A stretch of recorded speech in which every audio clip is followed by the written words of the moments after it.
What happens when the routine actually disappears? What happens when your calendar falls apart? When someone that you love gets sick? When life refuses to actually fit inside your perfectly curated plans, calendar, notepad, journal, and all of that?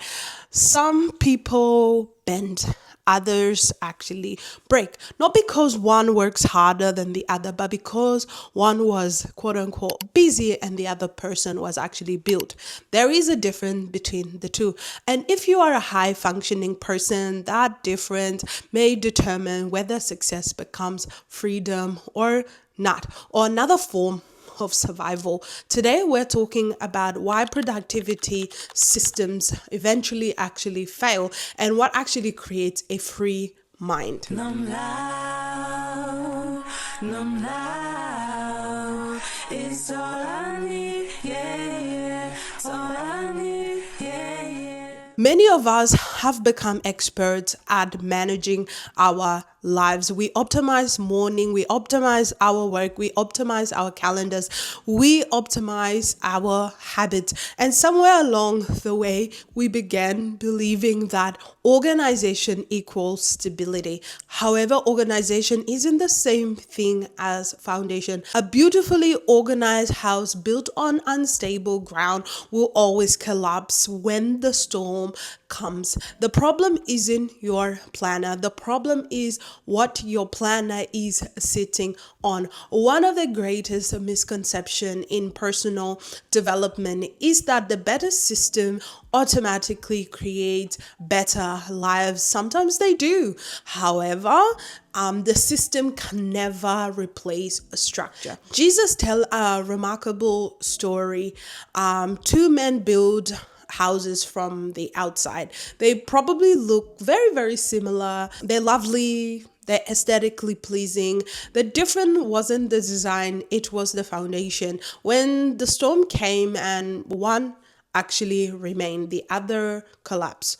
Why is that? Not because the storm somehow discriminated against one or the other, but because the foundations revealed themselves under pressure. A free mind isn't about avoiding storm, it's about building a life that can withstand them. Many high functioning people don't realize they're just like surviving, because survival doesn't always look chaotic at all. Sometimes survival looks successful, constantly producing, constantly solving problem, constantly caring, constantly saying yes. You became known as dependent, reliable, capable, and slowly your worth becomes attached to what you produce.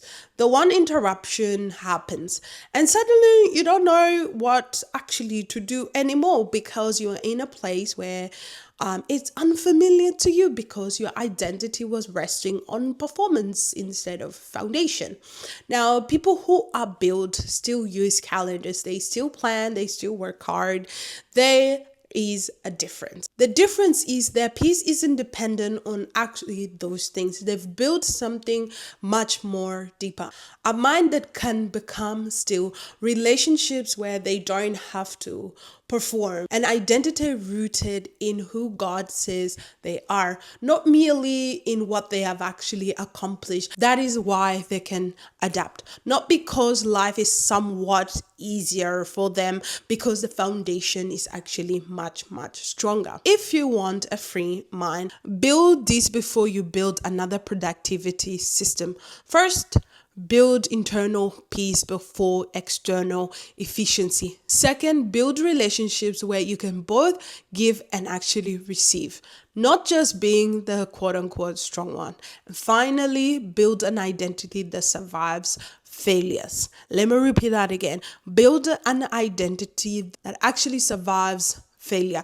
If losing your productivity feels like you're losing yourself completely, there's still foundation work to do. Here's a question that I have been asking myself lately. If everything on your calendar disappears tomorrow, would you still know who you are? Sit with that. Don't answer too quickly. Sit with that, because your first instinct usually comes from performance. Your honest answer comes from your foundation. The goal of a free mind isn't to become less productive at all, it's to become deeply rooted. That productivity becomes a choice instead of proof that you somehow matter to boost your self esteem.